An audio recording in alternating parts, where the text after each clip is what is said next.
Kilometre. दरम्यान यावर आपलं लक्ष असणारच आहे। देवेंद्र फडणवीस बोलतायत, थेट जाऊया। राज्य सरकार पूर्णपणे आपल्या सोबत आहे। गेल्या वर्षी पूर आणि अतिवृष्टीमुळे बाधित शेतकऱ्यांच्या खात्यावर 15,576 कोटी रुपये आपण जमा केले आहेत। शेतकऱ्यांसाठी पुण्यश्लोक अहिल्यादेवी होळकर शेतकरी कर्जमाफी योजना आपण जाहीर केली आहे। शेतकऱ्यांना मोफत वीज दिली जाते आहे। आता सौर ऊर्जेचा मोठा कार्यक्रम हाती घेण्यात आलेला आहे। कितीही नैसर्गिक संकटे आली तरी महाराष्ट्राच्या विकासाचा रथ थांबणार नाही। विकसित महाराष्ट्राचा आराखडा आपण तयार केलाय। महाराष्ट्राला 2047 पर्यंत $5 ट्रिलियन ची अर्थव्यवस्था बनवण्याचे स्वप्न आणि त्या दिशेने आपण आतापासूनच काम सुरू केले आहे। महाराष्ट्र आज देशातच नाही तर जगातही पायाभूत सुविधांच्या निर्मितीत आघाडीवर आहे। सध्या मुंबई, पुणे आणि नागपूरमध्ये 173 किलोमीटरच्या मेट्रो मार्गिका कार्यरत आहेत। दरवर्षी 50 किलोमीटरची मेट्रो सेवेत येईल असे नियोजन केले आहे। समृद्धीच्या साथीला शक्तीपीठ येतो आहे। वाढवण येथे देशातले सर्वात मोठे बंदर विकसित केले जाणार आहे आणि हे बंदर केवळ देशातलेच मोठे असणार नाही तर जगातल्या टॉप 10 पैकी एक असेल। आज महाराष्ट्र दिनी मला एक अत्यंत आनंदाची बातमी सांगायची आहे। मुंबई पुणे एक्सप्रेसवे वरील 13.3 किलोमीटरचा मिसिंग लिंक प्रकल्प आज जनतेकरता खुला होतोय। यामुळे दोन शहरांमधील अंतर सुमारे 6 किलोमीटरने आणि प्रवासाचा वेळ 25 ते 30 मिनिटांनी कमी होणार आहे।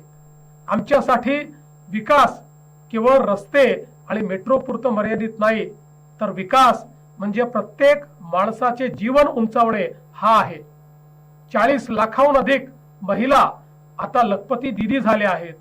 उमेद अभियानाअंतर्गत 64 लाखाहून अधिक कुटुंबांना बँक कर्ज उपलब्ध करून दिले आहे।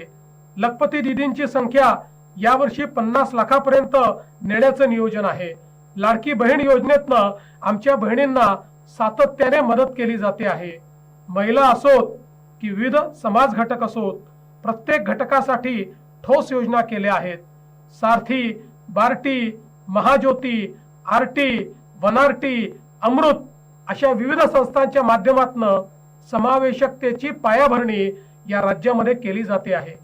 युवांसाठी कौशल्य प्रशिक्षणाचा मोठा कार्यक्रम हाती घेण्यात आला आहे। नवी मुंबईत आलेली 6 ख्यातीप्राप्त जागतिक विद्यापीठे असोत किंवा IITच्या धर्तीवर IICT सारख्या संस्था कौशल्य क्रांतीत नवी भर टाकणार आहेत।